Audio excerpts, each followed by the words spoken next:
Shabbat Shalom, everybody. Rabbanit Bracha here, beginning a new book, Sefer Bamidbar. The first parasha is also called Bamidbar. At the beginning of our parasha, there is a listing, a recounting of the different Nisi'im, the princes of the tribes.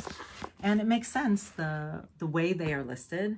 They go in order mostly of age, but subcategorized according to the different mothers, Leah and Rachel and Zilpah and Bilhah, who are the maidservants. But then afterwards, when it lists the number of people in each tribe, it changes the order a little bit. It says, for example, Reuven, who was the oldest, and after that Shimon, who was number 2, and then seemingly randomly, Gad, who is not from Leah's children. If you want to understand more about this, you can read Rab Amnon Bazak's book, Starting Point, where he really explains beautifully how the encampments were divided into groups that made sense with one leader for each one. And in this particular group, Reuven was the leader, and then Shimon was something of a follower, and then Gad was added because that made the most sense for God to be added to that. But what I want to focus on is I feel like Reuven and Gad may have felt this was so unexpected that we are camped next to each other. But from there grew a beautiful relationship.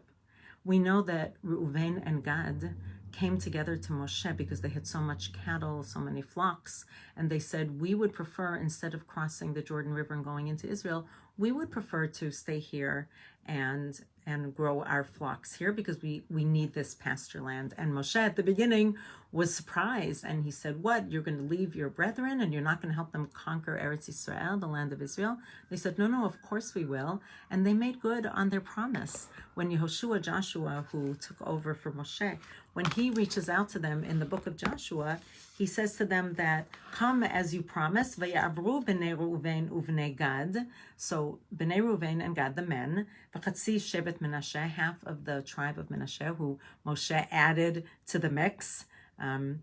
They crossed over the Jordan, and they were warriors, and they came chamushim, armed, and they helped the rest of the tribes, all of their brothers and sisters, to settle the land.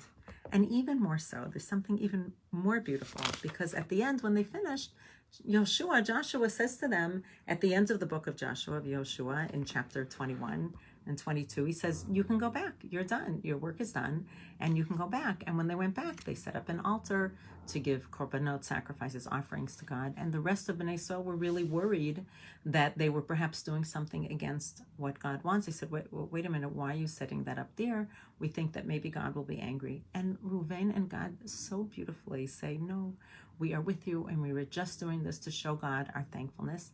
And they create peace and harmony between that side of the Jordan River and the bulk of the tribes who were actually in the land of Israel, or what was the majority of the land of Israel. For me, this is such a beautiful example that often we find ourselves in unexpected situations, and we may be sitting near someone or living near someone, whether it's sitting next to someone in shul or randomly happen to find ourselves having neighbors or some other reason why we meet somebody. And we may not expect anything to come out of that, but when we take advantage of it and we allow the unexpected relationship to blossom, who knows what can come out of that? I want to wish everyone a Shabbat Shalom. Counting, sadly, 245 days. The hostages are in Gaza, praying for their safe return and hoping that we all leave ourselves open to new relationships and new experiences and spreading warmth and love outwards. Shabbat Shalom to everybody, and Chodesh Tov. Today is Rosh Chodesh Sivan.